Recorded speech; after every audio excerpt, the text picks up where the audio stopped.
जब नासा के वैज्ञानिकों को केदारनाथ घाटी में दिखे साक्षात महादेव, ये दृश्य देखकर वैज्ञानिकों के होश उड़ गए। दोस्तों, केदारनाथ भारत के सबसे प्रसिद्ध तीर्थ स्थलों में से एक है। हर साल यहाँ पर करोड़ों भक्तों का मेला लगता है। माना जाता है कि कई भक्तों को यहाँ पर स्वयं महादेव के दर्शन हुए हैं। हजारों वर्ष पुराने साधु यहाँ पर तपस्या कर रहे हैं और उनमें से कुछ महासाधुओं को वो स्वयं महादेव ने अपने दर्शन भी दिए हैं। आज हम आपको महादेव के भक्त से जुड़ी ऐसी कहानी बताएंगे जिसने स्वयं नासा के वैज्ञानिकों को केदारनाथ आने पर मजबूर कर दिया। जैसे कि आपको पता ही होगा कि केदारनाथ में कई गुफाएं हैं और कुछ गुफा ऐसी भी हैं जो आज तक भी रहस्य बनी हुई हैं, जिसके बारे में पुराणों में लिखा गया है, लेकिन उसे ढूंढ पाना और गुफा में जाना असंभव सा है। ऐसे ही कुछ घटना हुई रवि के साथ। रवि केदारनाथ का ही रहने वाला था। वो हर रोज सबसे पहले केदारनाथ के दर्शन करने आता। उसे केदारनाथ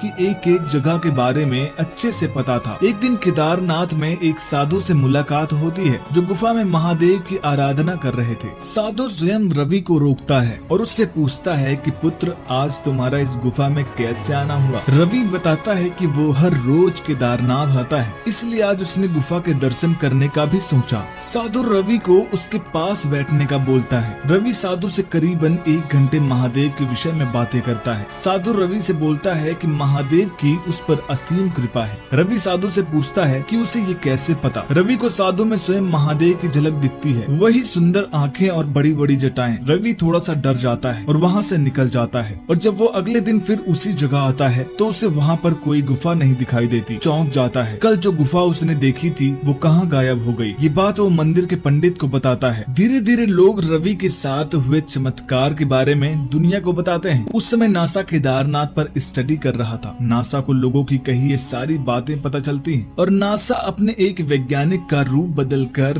केदारनाथ भेजता है ताकि किसी को कुछ पता न चले कि वो लोग ऐसी कोई रिसर्च कर रहे हैं। नासा का वैज्ञानिक केदारनाथ के पहाड़ से होते हुए मंदिर जाता है जहाँ उसे कई साधु मिलते हैं जिनसे वो केदारनाथ और महादेव के विषय में जानकारी लेता है। नासा का एक वैज्ञानिक आम आदमी की तरह केदारनाथ के मंदिर जाता है जहाँ वो एक पंडित से मिलता है। पंडित का नाम शंकर रहता है। वैज्ञानिक की ज्यादा चढ़ाई करने से तबीयत खराब हो जाती है, जिसकी वजह से मंदिर में उसे चक्कर आने लगते हैं। शंकर उसे गिरते हुए देखता है। पंडित वैज्ञानिक को अपने घर लेकर जाता है। कुछ देर पंडित के घर पर आराम करने के बाद वैज्ञानिक को सही लगता है। वो सोचता है कि जो मकसद लेकर वो केदारनाथ आया है उसे फिर से उसमें लग जाना चाहिए। वो पंडित के घर को ध्यान से देखता है। पूरे घर में सिर्फ महादेव की तस्वीरें थी, मानो ये उसका नहीं महादेव का घर हो। ये देख वैज्ञानिक को थोड़ा अजीब लगता है। उसे वहाँ कुछ फल फूल दिखते हैं। वो समझ जाता है कि शायद उसके लिए वो फल रख कर गया है। फल खाकर वो फिर से अपनी रिसर्च पर निकल जाता है और फिर से केदारनाथ मंदिर जाता है। वो उस पंडित को भी ढूंढता है जिसके घर वो रुका हुआ था। वो कई लोगों से उनके बारे में पूछता है तो उसे पता चलता है कि ऐसा कोई पंडित केदारनाथ में नहीं। ये सुनने के बाद वैज्ञानिक फिर से उसी जगह जाता है जहाँ पंडित रहता था। वैज्ञानिक चौंक तब जाता है जब उसे पंडित के घर की जगह एक घाटी दिखी। ये सब उसकी सोच से परे था। रवि के समान घटना वैज्ञानिक के साथ हुई और उसे खबर भी नहीं थी। वैज्ञानिक का कहना था शायद ये बात सत्य है कि उस दिन उसकी मदद करने स्वयं महादेव आए थे। उस दिन के बाद नासा भी समझ जाता है कि केदारनाथ कोई आम जगह नहीं है। यहाँ हजारों रहस्य हैं जिनका पता लगाना बहुत मुश्किल है। दोस्तों, ये वीडियो कैसी लगी हमें कमेंट करके जरूर बताइएगा। वीडियो पसंद आए तो वीडियो को लाइक करिएगा, शेयर करिएगा और चैनल को सब्सक्राइब करना मत भूलिएगा। हर हर महादेव।